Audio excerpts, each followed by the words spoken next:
The factors affecting the rate of reaction. अभिक्रिया के वेग को प्रभावित करने वाले विभिन्न कारक। सबसे पहले हम देखते हैं नेचर ऑफ द रिएक्टेंट, यानी अभिकारक की प्रकृति के बारे में। अभिकारक की प्रकृति अभिक्रिया के वेग को प्रभावित करती है। अगर इनऑर्गेनिक रिएक्शन है तो रिएक्शन हम देखते हैं फास्ट होती है, और ऑर्गेनिक रिएक्शन जनरली क्या होती है, स्लो होती है। यानी रिएक्टेंट जो है अगर ऑर्गेनिक हो तो उसमें अभिक्रिया की वेग मंद गति से संभव होती है, और इनऑर्गेनिक अगर रिएजेंट हो तो उसकी अभिक्रियाएं फास्ट होती है। जैसे आप देखते हैं केमेनोफोर है, ठीक है, केमेनोफोर का अगर डीकलराइजेशन है, उसमें ऑक्जेलिक एसिड मिला देते हैं तो कुछ मिनट में उसका डीकलराइजेशन यानी रंगहीन हो जाता है। ऐसी अभिक्रियाएं क्या होती है, फास्ट होती है। तो अभिक्रिया का वेग जो रिएक्टेंट है और यानी अभिक्रिया में भाग लेने वाला अभिकारक है उसकी प्रकृति पर निर्भर करती है। दूसरा है कंसंट्रेशन ऑफ द रिएक्टेंट, यानी अभिकारक की सांद्रता पर भी अभिक्रिया का वेग प्रभावित होता है। हम जानते हैं कि द्रव्य अनुपाती क्रिया का नियम यानी लॉ ऑफ मास एक्शन कि अभिक्रिया का वेग क्रियाकारकों की सक्रिय सांद्रता के समानुपाती होता है। यानी rate of reaction is directly proportional to the active concentration of the reactant. अगर अभिक्रिया की जो सांद्रता है अगर बढ़ाते हैं तो अभिक्रिया का वेग भी बढ़ता है, और सांद्रता में कमी होने पे अभिक्रिया के वेग में भी कमी आती है। इसको हम इस तरह से एग्जांपल से भी समझ सकते हैं कि एक अभिक्रिया है H2 प्लस I2 यानी हाइड्रोजन प्लस आयोडीन, ये दो अभिकारक है और आपस में रिएक्शन करके प्रोडक्ट क्या बनाते हैं, हाइड्रोजन आयोडाइड। तो इसमें एक हाइड्रोजन का मॉलिक्यूल है और एक आयोडीन का मॉलिक्यूल है। दोनों आपस में अभिक्रिया करके दो मॉलिक्यूल किसके बना रहे हैं, हाइड्रोजन आयोडाइड के। H2 plus I2 gives 2HI। तो इसमें जो हम देखते हैं कि अभिक्रिया का जो वेग है उसको हम इस तरह से लिख सकते हैं कि dHi/dt is directly proportional to the concentration of hydrogen and concentration of iodine। यानी यहाँ जो HI यानी हाइड्रोजन आयोडाइड के प्रोडक्ट के बनने की दर है वो अभिकारक H2 और अभिकारक I2 इन दोनों की सांद्रता के डायरेक्टली प्रोपोर्शनल होता है। तो अगर हाइड्रोजन और आयोडीन की सांद्रता को अगर हम इंक्रीज कर देते हैं तो क्या होगा, प्रोडक्ट HI की कंसंट्रेशन भी इंक्रीज हो जाती है। अगर हम हाइड्रोजन के दो मॉलिक्यूल ले लें, आयोडीन के दो मॉलिक्यूल ले लें तो अभिक्रिया HI के बनने की जो दर है वो दुगनी हो जाती है, यानी 4HI बनते हैं। तो इस तरह से हम देखते हैं कि अभिकारक की सांद्रता पर अभिक्रिया का वेग क्या होता है, उस पर निर्भर करता है, और जितनी सांद्रता अधिक होगी उतना ही अभिक्रिया का वेग उसका ज्यादा होता है, डायरेक्टली प्रोपोर्शनल होता है। ठीक, तो इस तरह से अभिक्रिया का वेग अभिक्रिया की सांद्रता अभिक्रिया के वेग को प्रभावित करती है।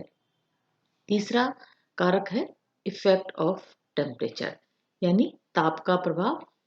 हम देखते हैं कि जनरली किसी भी अभिक्रिया का ताप बढ़ाने पर अभिक्रिया का वेग बढ़ जाता है, इंक्रीज होता है। और हम देखते हैं कि अगर टेम्परेचर 10 डिग्री बढ़ा दें, अगर फॉर एग्जांपल अगर रूम टेम्परेचर 25 डिग्री है किसी अभिक्रिया का, उसका अगर हम टेम्परेचर बढ़ा के 35 डिग्री कर देते हैं तो अभिक्रिया का वेग 2 से 3 गुना इंक्रीज हो जाता है। इसको हम कहते हैं KT/KT प्लस 10 डिग्री सेंटीग्रेड। तो हम देखते हैं इसका अभिक्रिया का वेग क्या होता है, 2 से या 2 to 3 टाइम इंक्रीज जाता है। It is known as the temperature coefficient. इसको हम ताप गुणांक भी कहते हैं। It is very important question आपके जो एग्जाम्स में है, इसमें 1 मार्क का क्वेश्चन आता है, how can you define the temperature coefficient, या ताप गुणांक क्या है। ताप गुणांक क्या है कि जब किसी अभिक्रिया का वेग अभिक्रिया का ताप अगर 10 डिग्री सेंटीग्रेड बढ़ा दें तो उसका अभिक्रिया का वेग 2 से 3 गुना बढ़ जाता है। इसे ताप गुणांक या टेम्परेचर कोफिशिएंट कहते हैं। अब ये टेम्परेचर क्यों इंक्रीज होता है इसको हम आगे कॉलिजन थ्योरी जो है आगे कई लेक्चर है उसमें काइनेटिक्स की, उसमें हम पढ़ेंगे कि टेम्परेचर बढ़ाते ही अभिक्रिया का वेग इसलिए बढ़ता है क्योंकि उसमें जो एक्टिव मॉलिक्यूल है ताप बढ़ाने से उसकी सक्रिय अणुओं की संख्या बढ़ जाती है, क्योंकि उनके बीच में नंबर ऑफ कोलिजन भी इंक्रीज जाते हैं। टक्कर की संख्या ज़्यादा होगी तो एक्टिव मॉलिक्यूल ज़्यादा कन्वर्ट होंगे या बनेंगे, एक्टिव मॉलिक्यूल ज़्यादा होंगे तो अभिक्रिया में क्या होगा, उसकी जो है अणु भी ज़्यादा भाग लेंगे और उसमें अभिक्रिया का वेग बढ़ जाता है। इस चीज़ को हम डिटेल में हम नेक्स्ट लेक्चर में पढ़ेंगे। And fourth is the catalyst और इनहिबिटर्स, उत्प्रेरक या जो अभिक्रिया को रोकते हैं, मंद कर देते हैं। तो उत्प्रेरक क्या होता है, हम जानते हैं कि उत्प्रेरक वह रसायन होता है जो कि स्वयं अभिक्रिया में भाग नहीं लेता है परंतु अभिक्रिया के वेग को प्रभावित करता है। ऐसे रसायन कैटलिस्ट या उत्प्रेरक कहलाते हैं। अभी कैटलिस्ट पॉजिटिव भी हो सकते हैं और नेगेटिव भी हो सकते हैं। जनरली हम देखते हैं कैटलिस्ट जो होते हैं वो पॉजिटिव होते हैं, उसको अगर किसी अभिक्रिया में मिला देते हैं तो रेट ऑफ रिएक्शन क्या हो जाती है, उसकी इंक्रीज हो जाती है। तो ऐसे कैटलिस्ट जो होते हैं या ऐसे रसायन होते हैं वो कैटलिस्ट कहलाते हैं, और कुछ ऐसे कैटलिस्ट भी होते हैं जो कि अभिक्रिया के वेग उसमें अगर हम अभिक्रिया में मिला देते हैं तो वो उसकी रेट को कम भी कर देते हैं। ऐसा क्यों होता है, क्योंकि अगर हम जो इसको कैटलिस्ट अगर में डालते हैं तो अभिक्रिया के क्या होता है, उसमें अणु में बदलने से पहले हम जानते हैं उत्पाद में बदलने से पहले एक ऊर्जा स्तर पर पहुंचना आवश्यक होता है, जिसको कि हम सक्रियण ऊर्जा या ऊर्जा अवरोधक कहते हैं। और ऊर्जा अवरोधक पार करने हेतु जो रिएक्टेंट मॉलिक्यूल्स के पास एक्टिवेशन एनर्जी से एनर्जी ज़्यादा होनी चाहिए, जिससे कि क्या होता है, वो उसको एनर्जी बैरियर को पार करके एक्टिवेटेड कॉम्प्लेक्स बनाते हैं।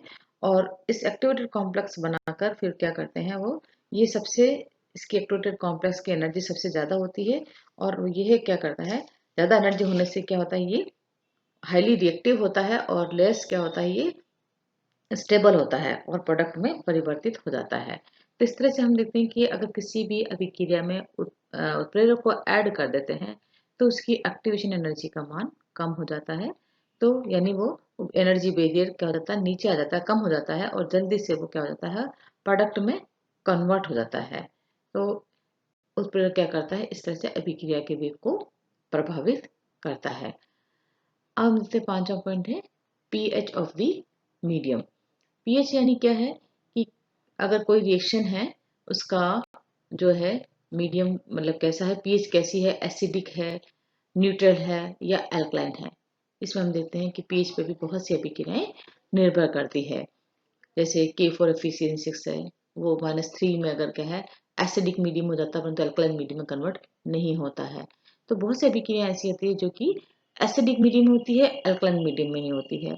या कुछ ऐसी अभिक्रियाएं भी होती है जो कि अल्कलाइन मीडियम यानी पीएच क्या होना चाहिए, अबाव द 7 उसमें होती है, और एसिडिक मीडियम यानी पीएच बिलो दी 7 जो है 3 या 4 हो तो उसमें नहीं होती है।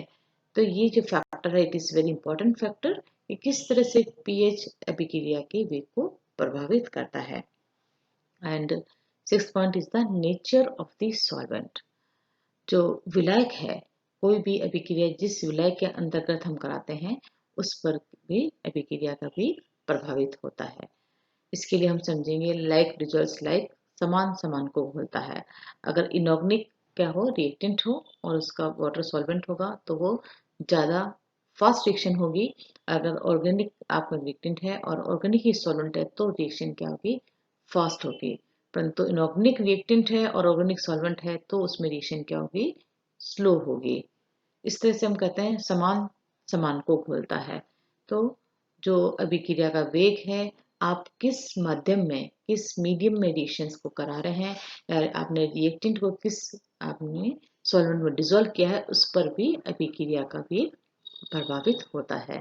तो nature of solvent is also important factor to effect the rate of reaction. Next point is the radiation effect, विकिरण का प्रभाव।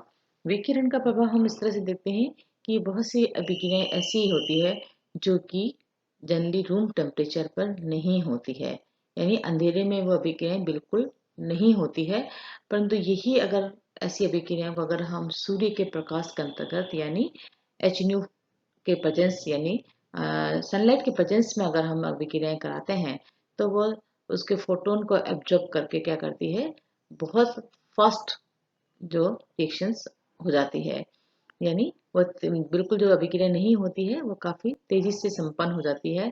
यह हम देखते हैं, इसका एग्जाम्पल देखते हैं हाइड्रोजन और क्लोरीन का। हाइड्रोजन क्लोरीन रिएक्शन है जो कि अंधेरे में बिल्कुल नहीं होती है। हाइड्रोजन और क्लोरीन को अगर मिला देते हैं दोनों गैसेस को तो ये रिएक्शन अंधेरे में बिल्कुल नहीं होती है, परंतु यही रिएक्शन अगर हम सनलाइट की प्रेजेंस में कराएं तो वह सनलाइट से जो फोटोन को एब्जॉर्ब करके बहुत तेजी से यानी एक्सप्लोजन के साथ, विस्फोट के साथ संपन्न होती है। It means the rate of reaction is depend on the radiation, यानी विकिरण का प्रभाव भी अभिक्रिया के वेग को प्रभावित करता है। And eighth point is the pressure of the reaction, यानी दाब का प्रभाव। दाब का प्रभाव हम देखते हैं गैसीय अभिक्रियाएं, जो गैसीय अभिक्रियाएं होती है उनमें दाब का प्रभाव होता है। दाब के प्रभाव को हम समझ सकते हैं कि जैसे एग्जाम्पल हम लेते हैं S2 और I2 sorry N2 plus 3S2 nitrogen और उसका हाइड्रोजन गैस है। इन जो गैसीय अभिक्रियाएं हैं, इन अभिक्रियाओं को अगर हम इसका जो है प्रेशर को बढ़ाते हैं तो अभिक्रिया का वेग भी इसका प्रभावित होता है।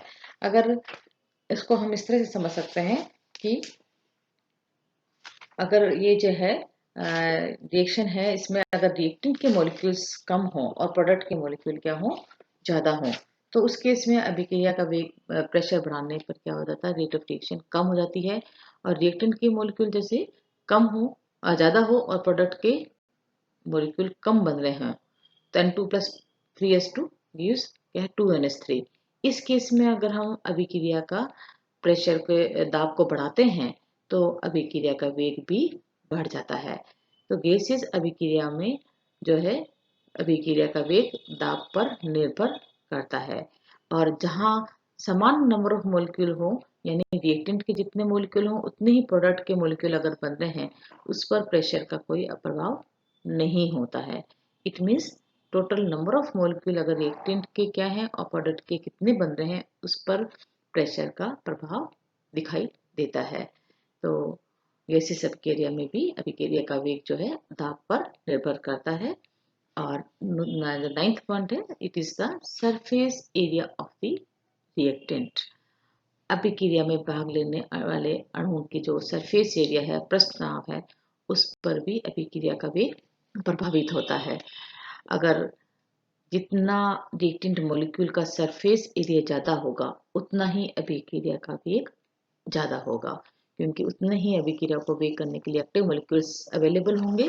जितना ज़्यादा सरफेस एरिया होगा उतना ही क्या होगा, नंबर ऑफ एक्टिव मॉलिक्यूल्स ज़्यादा मिलेंगे और अभिक्रिया का वेग ज़्यादा होगा। तो इसी तरह से इसलिए ही हम कभी भी किसी भी जो अभिकारक को अभिक्रिया कराने से पहले हम अगर वह क्या हो सॉलिड फॉर्म में हो तो उसको हम पीस कर पाउडर फॉर्म में कर देते हैं। पाउडर फॉर्म होगा तो उसमें क्या होगा, सरफेस एरिया उसका ज़्यादा होगा। सरफेस एरिया ज़्यादा होगा तो क्या होगा, उसकी जो मॉलिक्यूल्स हैं, एक्टिव मॉलिक्यूल्स हैं, उसको एरिया ज़्यादा होगा और अभिक्रिया का वेग ज़्यादा होगा। तो इस तरह से किसी भी रिएक्टेंट का जो सरफेस एरिया है वो भी अभिक्रिया के वेग को प्रभावित करता है। तो it is the all are the factors, different factors which are affecting the rate of reaction. ये बहुत इंपॉर्टेंट फैक्टर्स है, ये आपके 5 नंबर का क्वेश्चन भी इंपॉर्टेंट है कि discuss the different factors which are affecting the rate of reactions. अभिक्रिया के वेग को प्रभावित करने वाले विभिन्न कारकों के बारे में बताइए। तो आप ये सारे जो कारक हैं, मैंने 9 कारक आपको बताए हैं अलग अलग, ये आपको फैक्टर्स को सारे बताना है कि किस प्रकार अभिक्रिया का वेग उसकी इन जो है फैक्टर से अफेक्ट होता है। अब जो नेक्स्ट जो है what is the order of reaction and molecularity हम नेक्स्ट लेक्चर में डिस्कस करेंगे। ओके, थैंक यू बच्चों।